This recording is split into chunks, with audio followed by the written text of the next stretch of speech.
Welcome to episode number 4 of the Career Breakthrough Series. I'm your host, Paul Ames, and on the show today, guys, we've got a super special guest, Matt Manero. Matt is a Fortune 500 of 5,000 CEO with 4 incredible businesses doing over $100 million in revenue a year. Matt is a super down-to-earth guy with some amazing gold and life experiences, and he shares some absolute wealth of knowledge in this podcast. Guys, stay tuned. You wouldn't want to miss this episode, and I look forward to seeing you on the inside. Welcome to episode number 4 of the Career Breakthrough Series. I'm your host, Paul Ames, and today on the show, we've got an incredible guest, Matt Manero. Matt is the CEO of he's a Fortune 500 of 5,000 CEO with 4 incredible businesses called Commercial Fleet Financing, and he's also the host of an amazing show called Road Grit TV and the author of The Grit. Matt, thank you so much for coming on the show. If you'd just like to give the audience a bit of a background on what you've done, where you've come from, and just a bit of your history or influences on yourself from a young age growing up. Well, our company's out of Dallas, Texas. We finance transportation equipment, big rigs, bulldozers, tow trucks, very blue-collar type industry. I'm a blue-collar kind of guy, and our team, our culture is very blue-collar, gritty, sort of street-smart group of folks. I started the company 21 years ago from zero, a one-bedroom apartment, phone, folding table, and since then we've done over $1 billion. So this year we'll do probably $140 million, and it's been quite a ride. It's been a lot of fun, a lot of ups and downs, and I wouldn't wish it on my worst enemy, but on the other hand, I wouldn't have it any other way. I can imagine what an incredible journey and a real roller coaster ride I'm sure it would have been. So, yeah, thank you again for coming on the show, and I appreciate that. So, Matt, just wanted to get a bit of an understanding of your upbringing, basically what life was like for you growing up. Did you have a lot of entrepreneurial influences, or did your family come from an entrepreneurial background? No, not really. My real dad left when I was 6 months old, left my mother and I high and dry. I never saw him again. I never met him. I knew nothing about him. Still to this day, know nothing about him. And then my mother remarried, and that gentleman adopted me when I was 9 or 10, and became the father figure in my life. I have a nice relationship with him, but it was always different for me, Paul, right? I mean, you just know it's different. And so I was always a kid pushing a lawnmower and shoveling the snow and all that sort of stuff. And to be frank, I always knew I was going to be okay. I just had no idea where it was going to come from.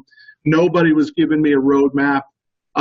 Your audience, I'm sure people can relate to that. I mean, I just remember my whole adolescence just wanting someone to just show me the way. Somebody help me, show me some direction. So from an entrepreneurial standpoint, it was, I very early on knew the connection of work and money, but nobody was really giving me a roadmap. There was nothing for me to follow. Oh, perfect. And yeah, I can completely relate as well. It was exactly the same for me. I've shared before about why I started my business was the same thing in high school, never got that guidance or direction. So yeah, I can completely relate. I went through, all the negative emotions like I'm sure you did with the confusion and frustration you go through. So yeah, I think that's a powerful thing, being able to work through that yourself. It's pretty incredible to come out the other side with some clarity. Yeah, it is. No question about it. But I mean, I think it's such a shame too that so many people who had the opportunity to help kids like us who, probably have a little bit of light, we have a little potential, and that so many people just didn't latch on or recognize it, whether it was coaches or teachers or parents or coworkers or bosses. I mean, I'm not kidding you. I mean, I was screaming for it. Just somebody, just take me under your wing and just show me something that I should do. I'll do it. Just show me. Exactly. Man. Exactly, man. I can completely relate. So, Matt, just wanted to get a bit of an understanding of like some of the previous careers you've done before you started your own business or businesses now. What are some of the previous things that you've done in your life, or what have you currently previously worked as? Yeah, I mean, I went to school to be a chef. So I went to a school here in Providence, Rhode Island called Johnson & Wales University to be a chef. It was the only school I got into, so that's where I went. Another example of no one telling me what to do, right? So that's where I went. I started a T-shirt company that quickly went out of business. I started, as everybody, the pushing the lawnmower businesses, all that stuff. Along the way, as commercial fleet, I've started a number of smaller businesses, 3 that are still in existence and a number that have failed and gone by the wayside. I was trained to sell by Hilton Hotels, so I was in the hotel business for a little while. Okay, and then wow. I quit that job just on a whim. I just quit it, and I rode my bicycle from the base of the Golden Gate Bridge all the way down the Pacific Coast Highway. I had nothing, no sleeping bag, no tent, nothing. I just slept. That was 800 miles. I rode it all the way to Mexico. Wow. What a journey.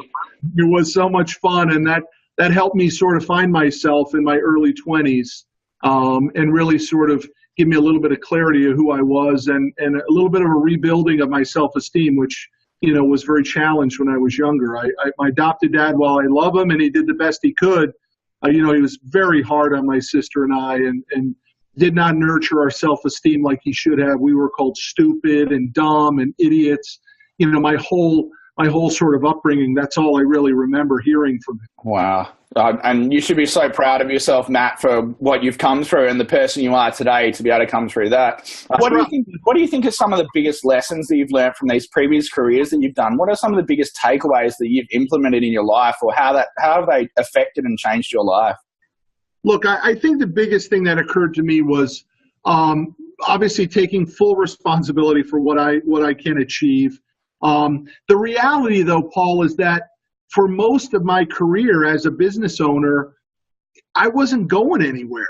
I mean, I was ahead of my neighbors and my friends and my old man. I was ahead of them, but I was never satisfied. I'm really not that satisfied today, to tell you the truth, but I just always knew that there was something more.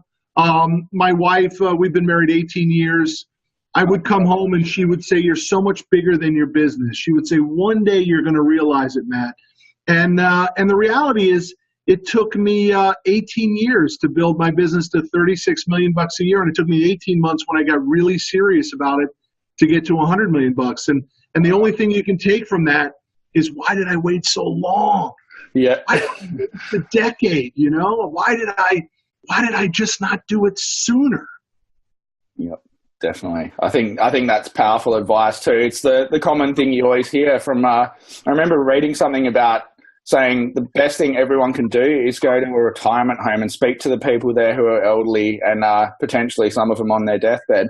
And what's the biggest thing they have is the regret that they haven't done things in life. Don't regret anything in life. Do it when you can. Don't wait. There's no perfect opportunity. So thanks for sharing that. That's brilliant advice. You're welcome. Tony Robbins calls it the rocking chair test. Right? Yeah, when you're in the rocking chair at the end, what do you want to remember?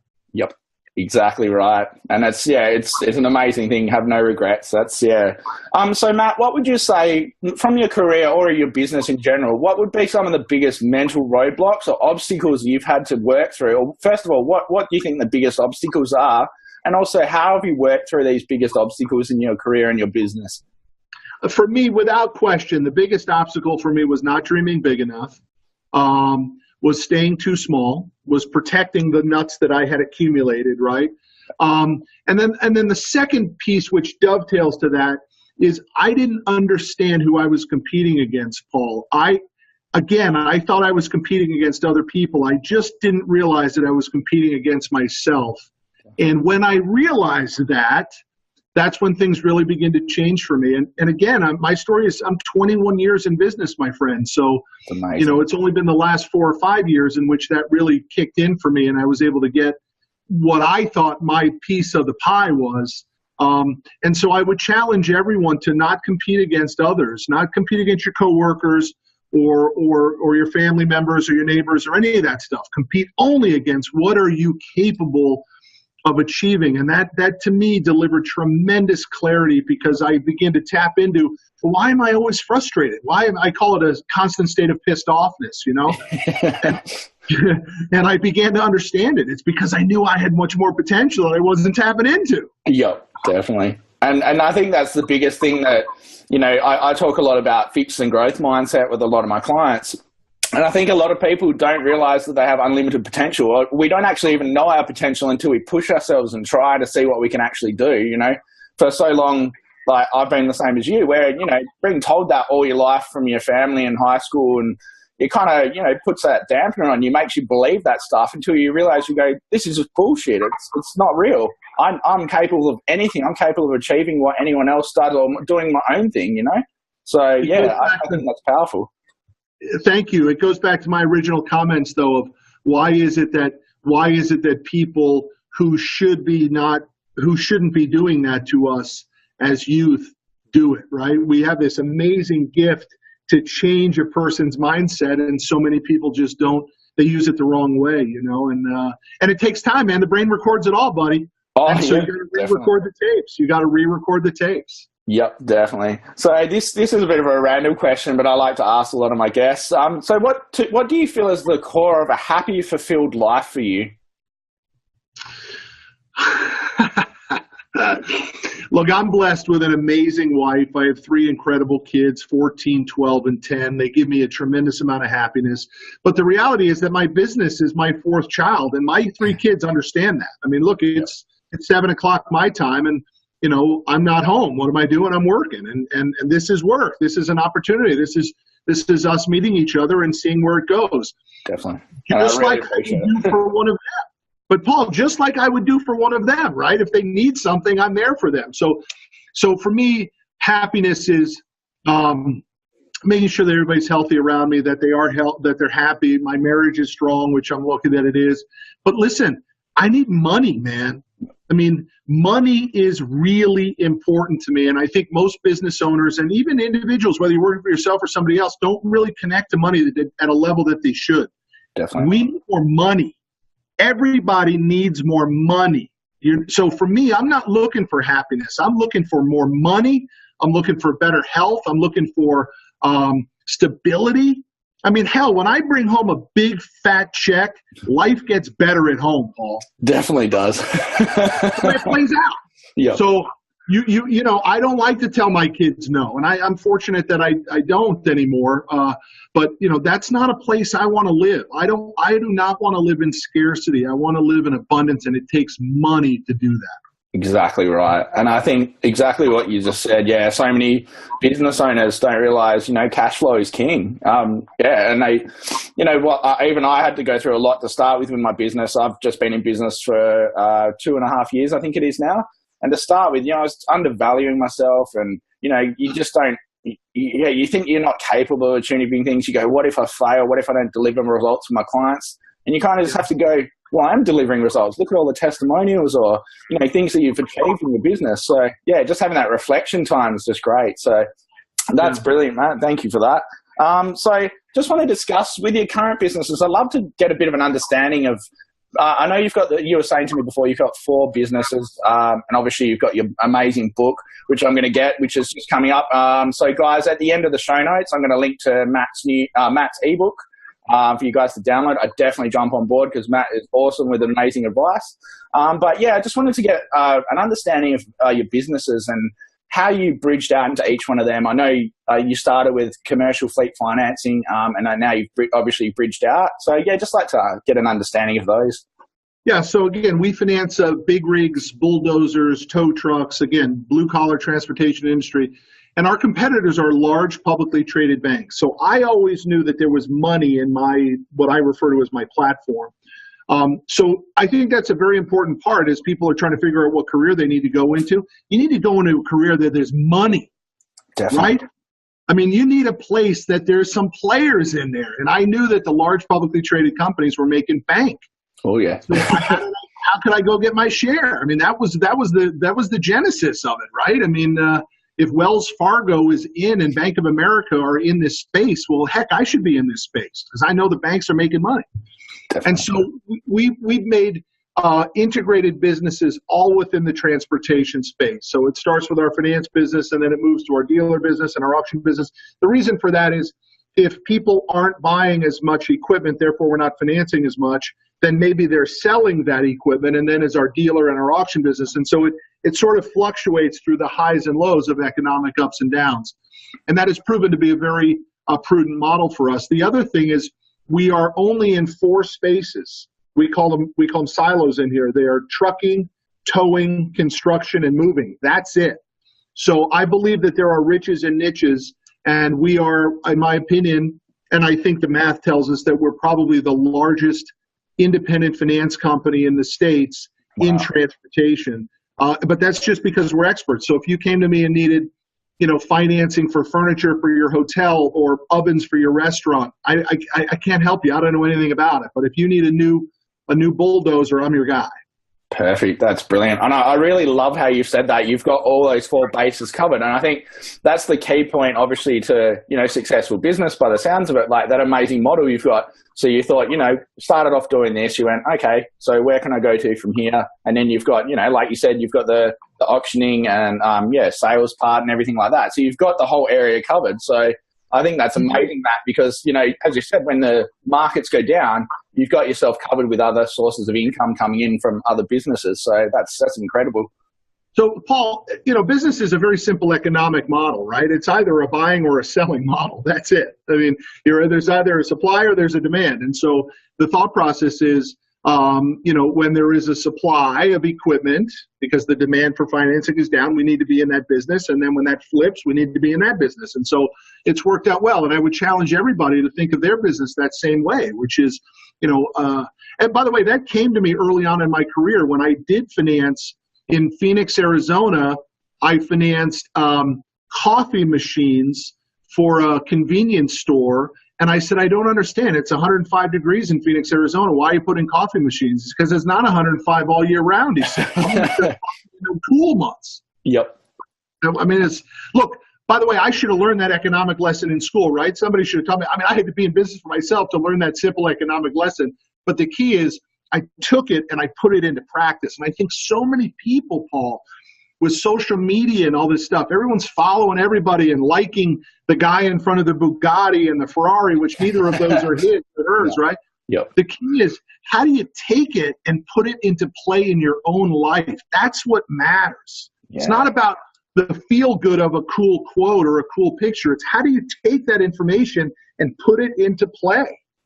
That's gold. That's brilliant. And yeah, it's very true. Like, I think I've learned the hard way from, going through some business coaching and stuff like that, and some different things where, a lot of it's hyped up. And I find that a lot of, especially on social media, a lot of it's so hyped up nowadays. And yeah, there's a lot of sharks out there. So yeah, taking what you need from it and implementation is so important. So that's very, very true. So, Matt, I know, obviously, I'm not sure how many people you manage in all of these businesses, but obviously leadership and, team building and, being able to understand people and emotional intelligence. I've been talking about that a lot recently.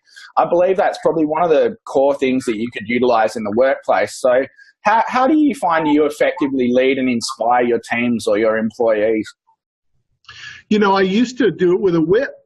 I mean, I used to beat this place to death, right? Because I was coming at it from such a place of desperation. How do we get to the next level? How do we get to the next level?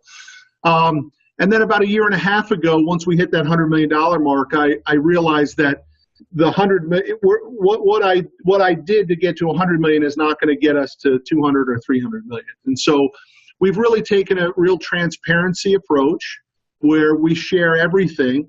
And now we've taken it to the internet with our morning scrum show that we broadcast every morning, the inner workings of our business, the highs and lows. Anybody can see it and watch it on Road Grid TV. So I'm a big believer in transparency. The problem is, I'm not always the nicest guy with the bad news. So if you're not making your calls in my office or you're not hitting your number, well, I'm going to call you out on it because we believe in transparency. I'm just trying to do it a little gentler than I used to do it. And now I've hired we have a whole executive management team now in place. So I'm a little bit removed from that hammer role that I was for all those years. And that's a good thing, by the way, right? I really did reach my level of incompetence when it comes from a management standpoint. But look, somebody's got to drive the ship. And I think most business owners don't really understand that either, that your vision has to be greater than the vision of the people that work for you. You have to see it differently than they do.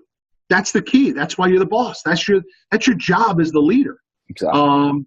And you need to bring people around that want to follow that vision. So the idea of like-mindedness, clarity in your company culture. I mean, those things are so important. I talk about it a lot in my book, but I say no company culture, no business. Exactly. Exactly right. And yeah, it's funny. I've been listening to a lot of podcasts lately, and yeah, the biggest one I've been listening to is, you know, a lot of people are talking about company culture and, you know, how important it is to long-term employee longevity, you know, to keep your employees there for the long term, to keep them happy, to you know, create an environment where they want to work and they want to thrive for you, and you know, contribute to their like-minded values of your organization. So yeah, thanks for that. No, that's such an important thing. Having those values in place. And but so Paul, I'll take it one step further for you real quick. That'd be brilliant. Reid Hoffman, the founder of LinkedIn, said a few years back that LinkedIn will only give a 6-month or a 12-month employment contract to their employees. Are you familiar with that? No, I didn't know that. No. So LinkedIn will only give a 6-month or 12-month. Here's what he said. He says that the employee cannot commit at 110% for longer than 6 to 12 months, and the employer can't really make that commitment either. So they go 6 to 12-month employment contracts where they expect 100% from both sides, and then they just see where it goes. I believe a lot in that. The idea that someone, regardless of how perfect your organization is, the idea that they're going to be with you forever is silly business. It isn't. So you need to have a great time and make it work while you're together, because you don't know, people get sick. The spouse gets a big raise. They don't feel like working anymore. I mean, you just need to enjoy the ride and do the best you can, but you cannot allow people to float. Nobody floats in my office, man. I grind it hard because I want greatness for everybody. I want greatness. And I have a few very personal stories that make that connection happen, but I want people to reach their level of success, and I want them to do it so much faster than I did it. Perfect. And yeah, listening to your show and watching all your stuff you post up, I'd have to say it'd be very inspiring and motivating to push it hard if you're in your business, because, you know, I think you've got the amazing leadership qualities. Obviously, from over the years, you've learned and refined that. So yeah, I think that's such a key thing. You know, I find a lot of places in, you know, previous jobs and stuff I've worked in, you know, a lot of people are just bosses. You know, they're not leaders. They don't, you know, motivate and inspire you. They just grind you and drive you to the ground. Whereas, you know, people are the enjoyment factor is just going to decrease from that. And you're going to go, nah, screw it, I'm going to find another job. So, yeah, as I said, I've loved the stuff you post out. And, yeah, it's very inspiring and motivating. So, yeah, that's great, Matt. Thank you, man. So, Matt, as I said, obviously my podcast is tailored for people, you know, professionals in the career. So, what do you think would be 3 to 5 actionable tips that my audience could take away, whether that be, you know, developing as a manager, whether that, say, if they're just an employee wanting to move up to a managerial position or upper management, or potentially find a mentor in their career? What do you think would be 3 to 5 actionable tips that they could take away and implement? Obviously, because we're saying implementation is so crucial. What do you think would be the biggest things that you could share from your knowledge and experience?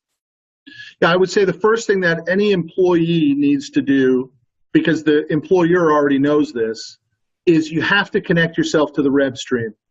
And so regardless of the position, I mean, my IT manager and I talk about it all the time. I mean, I explain to him, if your expense becomes greater than the value/revenue that you bring to my organization, you got a problem, pal. Yeah. Right? So connect yourself to the rev stream, regardless of what it is. Understand that there's a number to your head, and try to make sure that you justify that number. The second thing I would say to people, Paul, is, and this may be controversial, but they need to be selfish. Yep. So I say to my team, if you make the money that you need to make, the company will make the money that we need to make. But you need to make what you need to make first. That's right. So people need to get selfish about it, and they need to recognize that the company and platform must help them get ahead financially. And I'm not talking 3-5% raises. I think that's such hocus pocus. How can you get rich on 3 and 5% increases? You can't. Exactly. You need big moves. And so connecting to the revenue helps with that. I think the third thing that I would do, and this is probably a little cliche, but man, don't burn bridges. You don't know. I just had a guy resign. I liked him so much, and he resigned on a Sunday night through an email, did not give us 2 weeks notice. And I will never help him ever. No. If he didn't do that, I would have run through fire for him. Wow. Right? But to do that to us, which leaves our operations people in a little bit of a pinch until we backfill that position, he burned his bridge. Man, you don't want to burn a bridge with a guy like me, man. I like talking to people. I'm not going to badmouth you, but I could have helped him. Exactly. Right? Now he's dead to us. So don't burn the bridge, man. It's not worth it. You're not getting ahead. Like, if you want to leave the company, I highly suggest you go to the owner and say, look, I'm not happy. I'm thinking about leaving. Yep. Most of them, if they're good, will try to help you in that transition. I know I will. Yeah, definitely. And I think one of the biggest things that I love that you said was to find opportunities in everything you look into. And I think I read that yesterday, and I just went, it's so true. You've got to look for those opportunities in everything you do. You know, even in the bad, like the things that go bad or your failures, you know, learn from them. Like, I know that's kind of cliche as well, but find the opportunity or the lesson in this. Say, you know, why has this happened? Why has it gone wrong for me? And how can I learn from this? So, yeah, as you said, that guy has just, you know, screwed himself. I don't understand why people would do that, especially via email. That's probably the worst thing you can do. So, and leave you high and dry. What's funny is the email said, I loved it there so much. You guys really motivated me to go on and do bigger and better things. So that's what I'm going to go do, and blah, blah, blah, blah, blah, blah, blah. So on one hand, it was like, you know, we helped him. On the other hand, he still hosed us, which, by the way, at the end of the day, I'm a big believer in being selfish like that. And so if the company isn't giving you what you need to take what you can and leave. That's how it goes. And when I say take, I'm not talking about taking clients and stuff. I'm not talking about doing anything illegal. I'm just saying take all the skills, all the value, all the knowledge that you put in there and leave and go do it someplace else. I have a new book coming out Paul, next year called I Need More Money. And there's a story in the book of a friend of mine who we went to college together, and she worked in the fashion business in New York and would come through Dallas on these trunk shows selling clothes. And every time she would come through Dallas, she was with a different company. And I would say, I don't get it. Why all the job hopping? And she's like, they keep paying me more money, so I leave. And now she's the executive vice president of a big fashion line in New York City and making tons and tons of cash because she had the guts to leave. I mean, yeah, that's right. There's nothing wrong with that.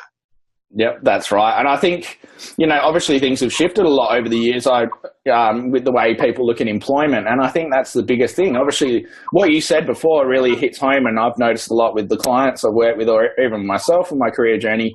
You know, you've got to be selfish in the way that, you know, look after yourself first. And, you know, if the job's not working for you, move and find something bigger. But, you know, if that place is looking after you and, you know, doing really well for you, then, and they're giving you good pay and good opportunities, then keep seizing opportunities in there. So, no, that's great advice. So, Matt, I just wanted to ask from now, so what is the best career advice you think you've ever received in your life? Now, this can be, you know, whether you've heard it on YouTube or, you know, you could be somebody who's told you this or, you know, anything like that. What do you think is the best career advice you've ever received? So, Paul, I wish I could give you that answer, but I have to tell you, I literally don't remember getting a lot of good career advice. I do remember, you know, reading and listening to thousands and thousands of tapes and books about personal self-help, self-esteem development, all that sort of stuff. But I can't tell you some of the worst advice I gotten, which came to me from very trusted advisors, people I cared about, and I listened to them in the early days, and they were wrong. Stay small. Don't trust anybody. If you're in business for yourself, everybody wants to screw you. Squeeze as much money out of the company as you possibly can. Only one hand works the register. I heard that a bunch, right? Nice. One hand works the register. I got to sign every check. I got to print every check. It's absurd. How can you build a company like that? You know, it's crazy. Definitely. You can build a small company like that, but you can't build a scalable business when you're nobody can write a check here. The business can't function unless I'm here. It's absurd. Definitely. So, but I believed it for a long time, and it hurt me, particularly the don't trust anybody mindset. Man, you cannot get big without partnerships and trusted people around you, period, end of story. You cannot scale a business or a career without a big, fat network of people that care about you and you care about them, which means you got to trade info back and forth. You got to do favors for people, you know? Exactly. Now that's brilliant advice. And yeah, obviously, networking is the biggest thing. That's probably my biggest strength, obviously reaching out to people. And I had to overcome my own issues where, you know, I think, that person won't talk to me. And I thought, no, what have we got to lose? They say yes or they say no, or this happens or this doesn't happen. So Yeah, and I've learned that that's been the best thing that's actually helped me in my business and my career and life. So, yeah, thank you for that, Matt. Yep. I mean, most of the time they say yes. I mean, I remember, you know who Larry Winget is? You know who the author Larry Winget is? No, I haven't heard of them, no. He's written a bunch of books. And I remember seeing him at a show. He was the keynote speaker, and I was doing some breakout room speaking. And I remember going up to him and said, Larry, what would I have to do to get you on my show? And he just stopped and he looked at me. He said, I said, Larry, would you be on my show? He goes, of course, just call my office. I mean, it was like that. I spent hours thinking what I had to say, and it just went down like that. Just ask, guys. Yep. Just ask. Exactly. And I put this practice into place with getting you on the show as well, which is great. I think we connected. I think we've got a mutual friend, Cherie Ame. Oh, yeah. Yeah, so I've done a podcast and another show, and I connected with Cherie. And, yeah, obviously got connected to you from there. And, yeah, just thought, you know what, I'd love to have Matt on my show. That'd be brilliant. I'm sure he's got absolute wealth of knowledge. So, yeah, send you a message and scheduled it in, and here we are. So that's how it goes. It's just, we make it so much more complicated than it is, Paul. Exactly right. So this is another random question I've got, which obviously coming from my counseling background, there's a tool we use in solution-focused therapy called the miracle question. So imagine if you went to sleep tonight, Matt, and a miracle occurred overnight. And when you woke up, you could create a massive impact on the world. There was no mental roadblocks or no financial issues or anything stopping you. You could, impact and change anything you really wanted in the world. What would that be, and why would that be so important to you to change? Wow, that's an interesting question. I can tell you I've never asked myself that question. Maybe I still don't think big enough on that topic, but without question, for me, it would be I would cure cancer. We've been challenged with a few in my family. We recently lost my brother-in-law. He was my wife's brother. He was 46 years old. Paul, he died with 4 kids. No health insurance, no life insurance, and $100 in the bank. Oh, and he is the reason I'm writing the I Need More Money book, because for twofold. Number one, it's a wake up call to so many people. By the way, I loved him, and my wife loved him, so much too. But his kids all had iPads. They all dressed nicely. They went out to dinner a lot. So there needs to be a big wake up call on that. But the second piece is that my wife and I were able to step up and handle all of the financial needs that they had during that 1 year period of time where we all hoped he got better, but he didn't. And that's an incredibly powerful place to be. And once you do it once, you say to yourself, how many more people can I do this for? And you just, everything for me became extremely clear on the money front, which is, you don't have enough. You don't have enough money.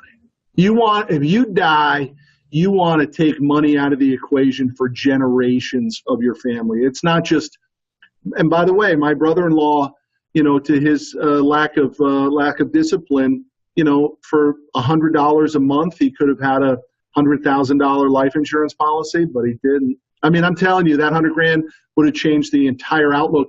And by the way, it would have taken a little bit of guilt away from him too, because I know he died feeling, how did I work so hard and leave them with nothing? Man, that's just that type of self-actualization and looking in at saying, what are we doing and why are we doing it? Man, it's powerful. Definitely. I'm sorry to hear that, Matt, but that's a big lesson in there for everybody to take away from. Obviously, do what you can and prepare yourself, get everything ready and help out your future generations. Or think bigger than yourself. I think that's the biggest thing I've learned to do is think bigger than just me. I want to make an impact in the world. I want to make a massive difference to my family. So thanks for sharing that, Matt. And I'm so sorry to hear of your loss. You're welcome. Thank you for saying that. I mean, the takeaways are twofold, right? The first thing is be diligent. Do a few things. They don't have to be, I think the reason most people don't start is, it's $100,000. Well, listen, when it's zero, $100,000 means a lot. Exactly. So be diligent in that. And then the other piece is stack and rack. I mean, get rich. Yep. Do something that gets your butt rich. I mean, leave your family with not just hundreds of thousands. Could you leave them with tens of millions of dollars because you busted your ass and you made something meaningful. I mean, that's what drives me now, man. I mean, I'm in that mode of how do we get tens and tens of millions of dollars built up so that's what they get if something happens to me. And it gets me up just like a rocket ship every day. Yeah, definitely. Yeah, I can relate to that. Yeah, it's a big driver. Obviously, I've got a nearly 3-year-old girl and a 9-month-old little boy, so that's pushing it hard. So yeah, I think that's great advice, Matt. So Matt, obviously we touched on this a bit before, and you did say that you didn't feel that this was obviously your why, like your biggest thing, why you did what you do in life. What do you feel would be the biggest why if you weren't doing all of this for your business, like had all your businesses going? What do you think would be the biggest thing you'd ideally love to do in life? What would, if you weren't doing these businesses? I tell you, what we're doing right now is truly my passion. And I knew very early on when I was a teenager, I had a football coach. Not that he took me under his wing, but he was yelling at us one day, and I just remember saying, "This is what I want to do. I'd like to be a coach." And then I realized there was no money in it, and so I went into business. But now I'm reverting back, and I'm actually combining the two. So to answer your question, this is what I love to do. I love to write. I love to help people. I love to share my story. And this is truly what we're doing here is what I was supposed to do. I just happened to use an equipment finance platform to help me get here, but this is where I'm going for the future. That's why I put the executive management team in place to get the business to the next levels, and this is what I get to do now, and this is what I love to do. That's perfect. And I think that's what the amazing opportunity business can provide you with. Once you leverage and automate your business, you can then focus on doing more and impacting the world more, or doing more what lights you up inside. So I think that's brilliant that, you're able to, refocus on what you really love doing and head down that direction. So that's great, Matt. But Paul, it wasn't possible if I didn't spend a tremendous amount of time doing something that created a platform and some leverage for me to be able to do that. And I think a lot of people think it happens quick, and I think a lot of people think it happens easy. And I know it's, they hear it, but I'm telling you, if you want to go to the next level, it's just a matter of how much pain are you willing to endure? How uncomfortable are you willing to get? It is the only differentiating factor of those who have what most people want and those who don't. It's how much pain and uncomfortable are you willing to put up with? It just isn't this smooth, wonderful float. It's up and down. It's tough. It's stressful. It's strenuous. You will sacrifice. You will win. You will lose. But I can tell you, for me, like I said in the beginning, I wouldn't wish it on my worst enemy, but I wouldn't have had it any other way either. That's brilliant. And it absolutely hits home with me because, and I think that's why I talk about why your why is so important, because, I've had clients in the past where they said, "Oh, I want to become a lawyer." And when you discover why do you want to do that, and they say, "Oh, I just want it for prestige or money." And I was like, "That's great. It's great that you've got that. I mean, everybody needs money. Money is very important."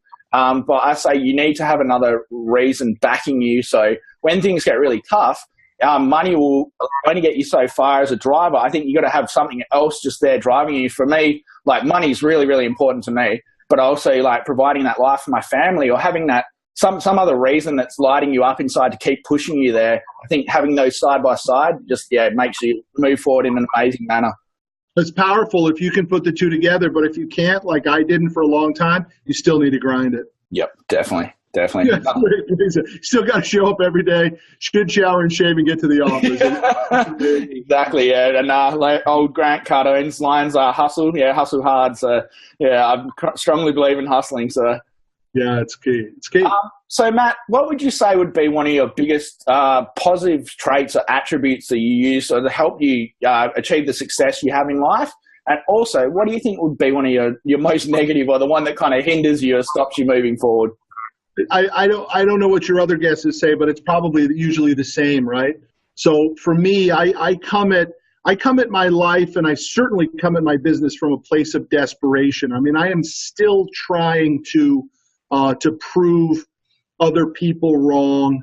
I know it's a little detrimental. I'm really trying to prove myself right, that I'm capable of doing this. I mean, look, Paul, I drive to my office every day, and I think there's an important lesson for most people to do. When you drive to the office or when you go somewhere, you need to look at big, tall skyscrapers. or buildings with other people's name on it, right? And you need to say, how did they get there, right? In my business, I do a show called Titans of Transportation, where I interview the most successful people in the transportation world. And my finishing question for them is, why is it that so many people start with one truck and some get to 10,000 trucks and some start with one truck and finish with one truck? What is the difference? How does it happen? What is the quadrant? What makes that happen?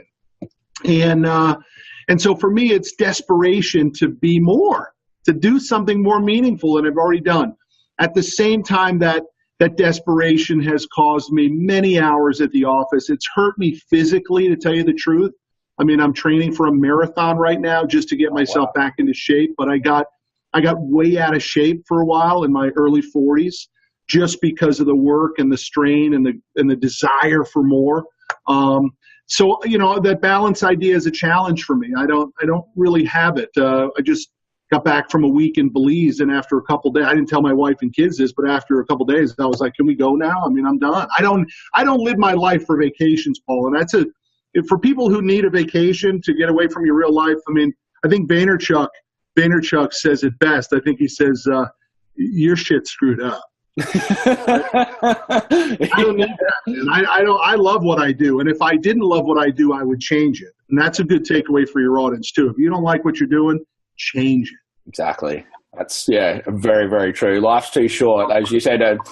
Proven from you said your brother-in-law. I mean, life's just too short. You don't know what could happen tomorrow, today, the next day. So make every moment count and do what you love and find what you love. So. That's brilliant, Matt. Thank you for that. That's it's quite similar. Obviously, a few of the guests have similar sort of things, but it's usually one amazingly positive trait and then one that kind of holds you back a little bit. So that's brilliant, Matt. So just moving on to, we're just about to wrap up soon, Matt. So obviously, you've got your own book, which I'm going to promote out to our audience because that's incredible.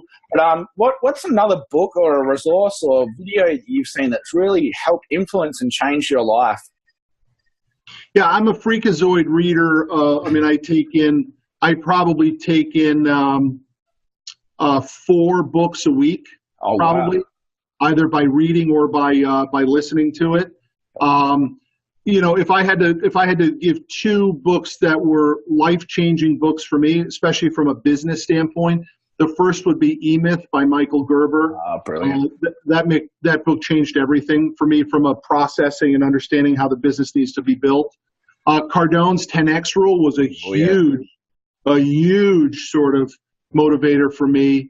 And then, recently I've read a wonderful book called A Living with a SEAL, where the guy lives with a Navy SEAL for 31 days and brings him into his life and begins, he was already what he thought was a hard-pushing guy, and the SEAL taught him really how hard you can push yourself. I read that book and then signed up for the marathon after that. So I have to get on to that one. I think I've heard you talking about that one actually on some of your content you put out. I remember you. Yeah, that's a wonderful book. I'm reading another great book, Gene Simmons from the band Kiss. Are you familiar with Gene Simmons? He wrote a book called Me Inc. Fantastic book. I mean, really good book. Yep. I think it's about a year old. Really good book. I highly recommend that to people.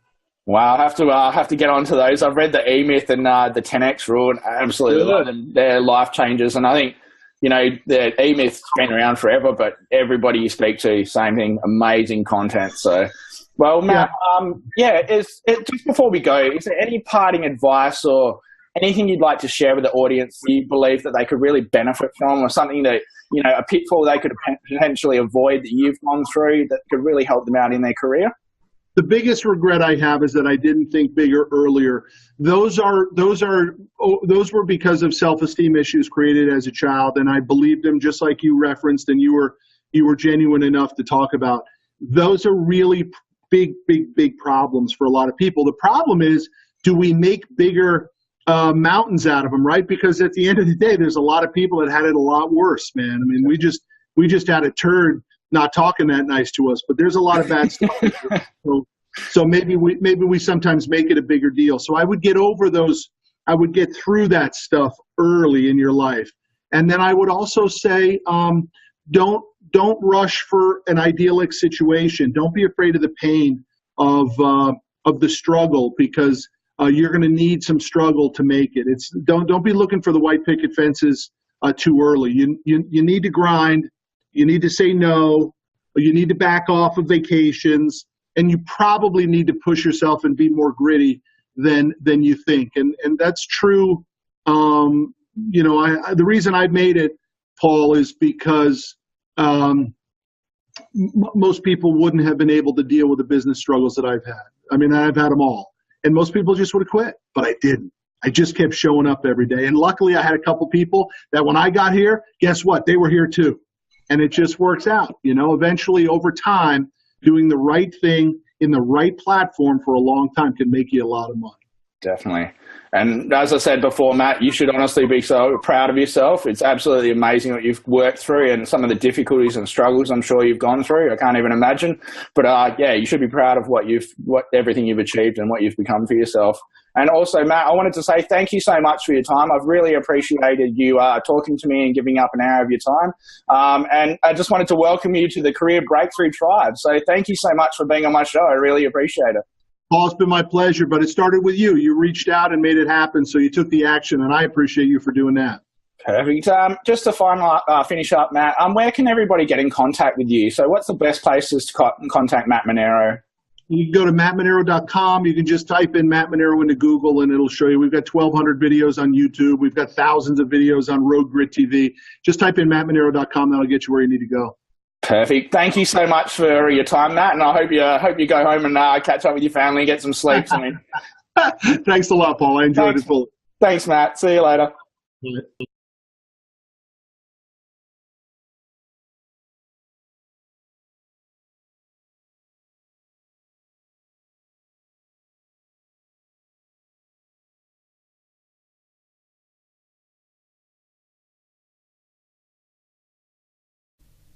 Guys, if you really loved today's episode, I highly recommend getting behind Matt's incredible book, The Grit. This is the sort of book that you keep by your bedside table, as it's so motivating and inspiring and helps you take your career or your business to a whole new level. Matt shares more on his wealth of knowledge and incredible insights to help you get where you really want to be and avoid the pitfalls that he's gone through in his business and in his life. Guys, jump on board. I'll put the link in the show notes below.